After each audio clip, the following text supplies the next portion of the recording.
Overthinking feels like a restless mind caught in an endless loop, replaying the past and rehearsing the future while the present moment quietly slips away. The Buddha understood this mental habit deeply, even though the word overthinking did not exist in his time. In the teachings attributed to him, the problem is described as a mind that clings, proliferates thoughts, and builds entire worlds out of assumptions.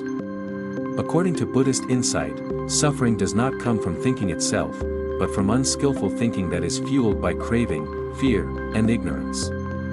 When the mind keeps spinning stories, it is usually trying to protect itself, gain certainty, or avoid discomfort. Yet paradoxically, the more it tries, the more restless it becomes. The Buddha often pointed out that the mind has a natural tendency to wander. This wandering is not a moral failure, it is simply a conditioned habit. Thoughts arise due to causes and conditions, just like sounds or sensations. The problem begins when we identify with those thoughts and believe every story they tell. Overthinking is essentially the mind mistaking thoughts for reality. A single idea appears, and then another follows, and soon there is a chain reaction. One worry gives birth to 10 more. One memory awakens regret, comparison, or self-judgment. The Buddha compared this to being struck by two arrows. The first arrow is the original experience, which is often unavoidable, and the second arrow is the mental reaction we add on top of it.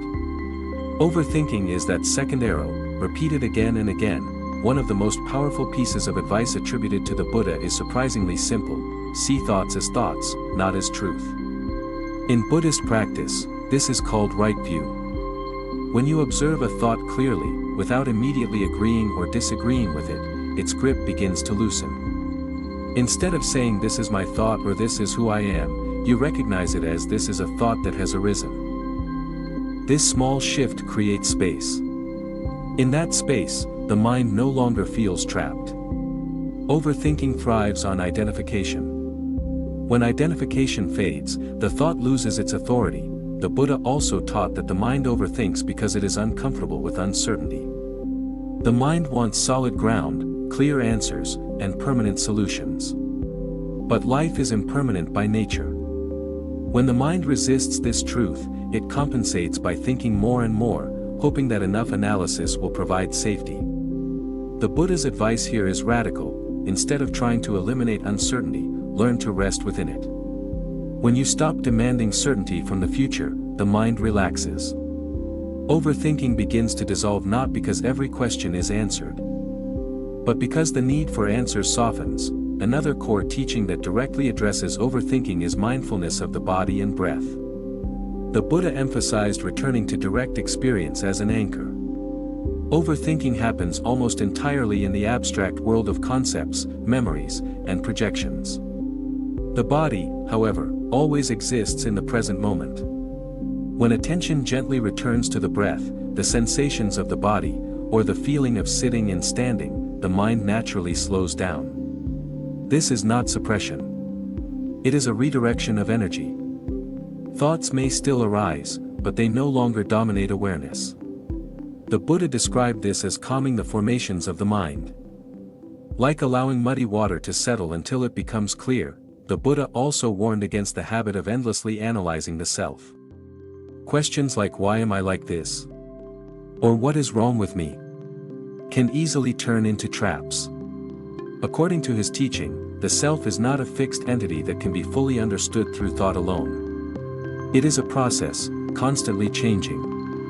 When you try to pin it down with overthinking, frustration is inevitable. Instead, the Buddha encouraged direct observation of experience without clinging to a solid identity.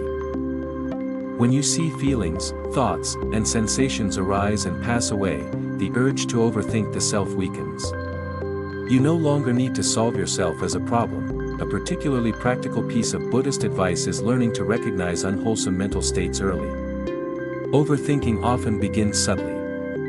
It may start as planning, problem solving, or reflection, which are not inherently negative. The shift happens when the mind becomes tense, repetitive, and emotionally charged. The Buddha taught that when you notice this shift, it is skillful to change the object of attention.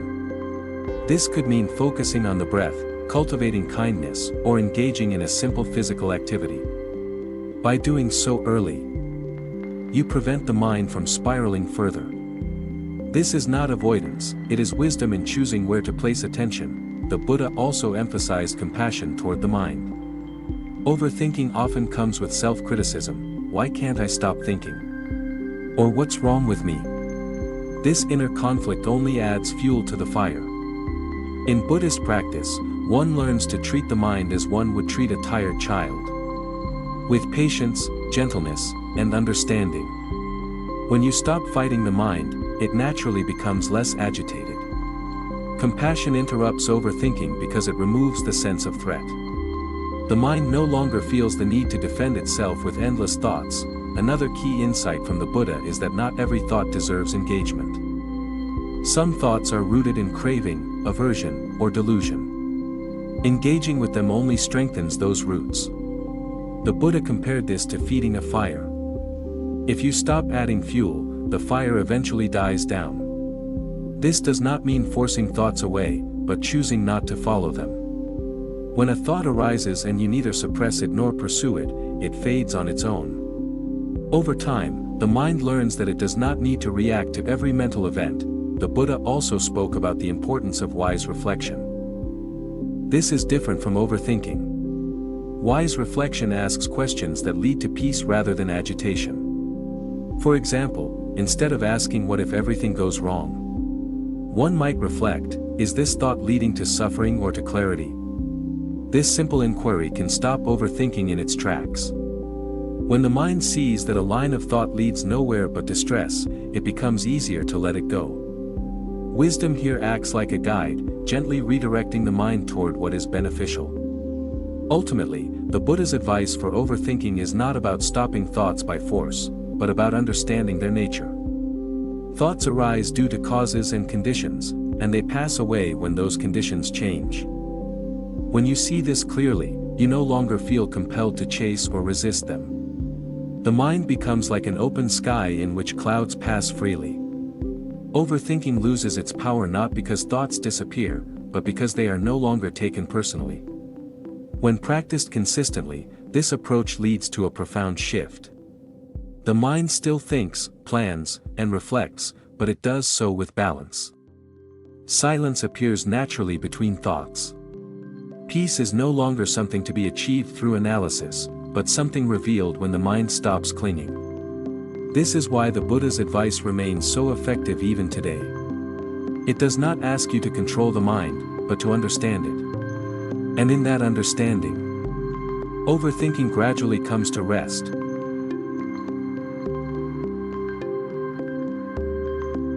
Thanks for watching. You can download our app from Google Play. Get notifications, daily quotes from Buddha, guided meditation methods, articles about Buddhist wisdom and sutras from Pali Canon. Discover inner peace, cultivate mindfulness, and unlock the infinite wisdom of the Buddha with this app. Download link below.